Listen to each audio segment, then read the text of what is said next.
Oh, hi, it's Baron Dodger, and I just thought I'd share a letter to Baber Rashid of Aligned Community Care and Alex A. Boss from Upscale Care, my NDIS providers. And this letter is sent to IBAC, ICAC, the Administrative Appeals Tribunal, NCAT, the National Anti-Corruption Commission, and the Attorney General. It's really interesting. The letter, and this is, I did an AI summary of the letter, and this is just to introduce it. The letter you provided to Baber and Alex at Aligned Community Care outlines severe concerns regarding your care, accommodation, and well-being. It accuses them of gross negligence, abuse, and failure to meet the obligations they are paid to uphold as your NDIS providers. The letter highlights multiple issues, including eviction threat. You're at risk of being evicted under their care, and you state that if that occurs, it will prove that those appointed to care for you have become my abusers. Lack of basic necessities. You've been denied access to basic utilities like a working phone and internet, which has severely impacted your ability to function and support yourself. This isolation exacerbates my distress. Medical neglect. You point out that you have not received necessary psychiatric care, medication, e.g. my dexamphetamine script and HIV medication, preventative or other forms of health support, leading to the reliance on street drugs. Denial of professional support. You have been blocked from accessing a psychologist, drug and alcohol counselling, financial advice, and all legal support, services you need for recovery and stability. 5. Corruption and neglect. You accuse the organisation of intentionally prolonging your suffering by denying professional recommendations that would have provided you with necessary accommodation and care, such as SILS, Supported Independent Living Package. This is framed as part of a wider corruption within the NDIS. 6. Rejection to justice. You have tried to fire the organisation and Upscale Care, but have been prevented from doing so. Furthermore, Upscale Care has advised that the next property for you to go to has raised the rent, further complicating your situation and pushing you towards worse conditions. Moral and legal accountability. The letter accuses Baber and Alex of criminal negligence and corruption, holding them personally responsible for the breach of the UN Human Rights Charter. I demand immediate action to rectify the situation and warn that I will pursue legal action if my concerns are not addressed. 8. V2K and surveillance. I also accuse them of setting up a torture chamber with surveillance and V2K, voice-to-skull technology that contributes to my ongoing torment. And so this is the letter, kind of more in my words, but that was a summary of it. And it's a pretty wild ride. Have a listen. So it's a subject, urgent response regarding care and accommodation concerns. Dear Baber Rashid from Aligned Community Care and Alex A. Boss at Upscale Care. Baber, yours is a $10 million company. I have next to nothing, just sentence. The privilege you wield to further victimise me, who was already a victim, is cowardly, and you should be ashamed. I'm deeply concerned about the current state of my care and accommodation, and I need assurances that eviction will not proceed. If I'm evicted under your care, would signify that my carers, who are paid to support my welfare, have become my abusers.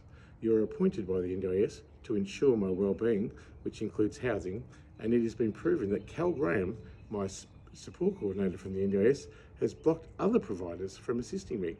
This situation raises serious concerns regarding corruption and the adequacy of the care I'm receiving. As per the lease, you're required to provide me with a working phone, which I still don't have, severely impacting my ability to generate income and communicate. I can't even call you or another provider, and I'm blocked anyway. This is the systemic betrayal I describe in my new autobiography, Betrayed, Murdered, Forsaken, which is at barondodger.com.au. I've been unable to access my dexamphetamine prescription, forcing me to rely on expensive and harmful street drugs.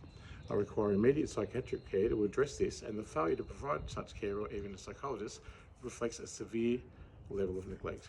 You've also failed to provide me with access to a psychologist, drug and alcohol counselling, financial advice and legal support, all of which fall within your remit and are necessary for my recovery and stability. This continued lack of support only elongates my suffering. I offered a $10,000 bonus to remain here as I'm extremely distressed as soon as justice arrives, but it seems you are on board in denying me justice. You've confirmed plans to move me to a homeless shelter and take quote-unquote necessary precautions. This would separate me from my companion therapy dog, Crystal the Husky, whom you've refused to take to the vet when she's been sick, And such actions further highlight the lack of consideration for my welfare and a deliberate rejection of my care, my dog's care, and reveals an intentional malice. There is still no fence on the yard, and I can't take her out to wee all day long. There is no bin, and you took the furniture I did have, revealing the barest minimum edits to a living arrangement, indicating I was just set up for you to abuse me. Moreover, I'm now past the time when I should have received HI preventative medication after a risky exposure event, underscoring the ongoing neglect I face under your care and the criminal negligence. The situation amounts to criminal negligence, especially when considering the corruption with the NDIS and your refusal to conduct an S100 review on a reviewable decision on the rejection of my SILS accommodation, despite 2 professional recommendations. You would get the $1 million package if you enforced the professional recommendations, but you would deny me doing that or accepting it in order to keep me homeless and impoverished, revealing your corruption. I would attempt to defy you both in upscale care, but I'm being prevented from doing so. Upscale has worsened the situation by advising the next property to charge me even higher rent, making it financially impossible for me to move forward. These actions further contribute to the corruption and neglect that I'm experiencing and would mean that you could be satisfied I am forced again by coercion to sign a lease in worse conditions to keep my dog, the only thing I have left besides you and your hatred of me. It's a wild letter. I request immediate action to address these concerns and prevent further harm to my wellbeing, otherwise I shall call police and report the corruption and criminal negligence throughout. And I have sent it to IBAC, who investigate the police, and ICAC in New South Wales, and the AAT and the Ombudsman, the Attorney General, the National Anti-Corruption Commission, and the NDIS Quality and Safeguards Commission. I demanded a phone, internet, fence, bin, human and legal rights, my dignity restored, medicine, psychiatrist, drug and alcohol, and finance. It's up to you to do the right thing and what you're paid for. If I'd been given $73,000 3 months ago, which has been spent on my NDIS plan, I would have been able to look after myself. The internet needs connecting before close of business today. I've spent $600 on data, the price that would have paid for the rent if the lease had been honoured with the internet provided. I'm also writing to formally address the ongoing negligence, abuse and disregard for my wellbeing, for which I hold you directly responsible. As someone who has been placed in a position of authority over my care, you have a duty to ensure my needs are met in a comprehensive and holistic manner. However, it's become clear that not only have you failed in this duty, but you have also participated in a series of actions that have contributed to my persecution, harassment and torture. I hold you accountable as the linchpin for a wider systemic failure that stretches across multiple areas of my life, including the rejection of my work cover, the delegitimisation of my relationship with an ASIO agent, an $83,000 tax debt, my homelessness, my being banned at AFCA, the Australian Financial Complaints Authority, the Australian Human Rights Commission not investigating human rights abuses, and the inability to report a single crime to the police. Additionally, as a rejected whistleblower, I've never had access to proper legal representation, and your actions have only elongated my suffering. This delay in justice is a clear breach of the UN Human Rights Charter, and I'll hold you personally responsible for this violation. Every aspect of my prosperity has been reduced or rejected in an illegal manner, and the failings of my case have been pinned directly on you.